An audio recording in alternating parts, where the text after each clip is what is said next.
ओबीसींची बोट बांधण्याचा प्रयत्न करू नका, मराठ्यांशिवाय तुमचं पानही हलणार नाही, मनोज जरांगेंचा शिंदे फडणवीसांना इशारा.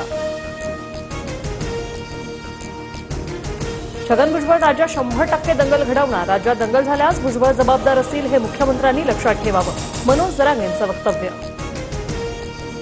अब जंग की तलवार पर धार लगानी होगी, कुछ लोग अपनी औकात भूल गए हैं, छगन भुजबळांचं घणाघाती भाषण. राज्य सरकारकडून आमच्या 2 मागण्या मान्य, सर्वपक्षीय बैठकीपूर्वी सगेसोयऱ्यांचा अध्यादेश न काढण्याचं सरकारचं आश्वासन, लक्ष्मण हाकेंची माहिती.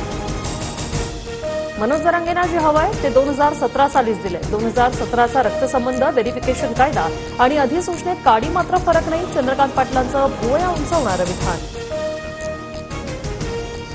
मनोज जरांगे पाटील यांची प्रकृती खालावली, जरांगेंना पुढील काही दिवस उपचाराची गरज, डॉक्टरांची माहिती.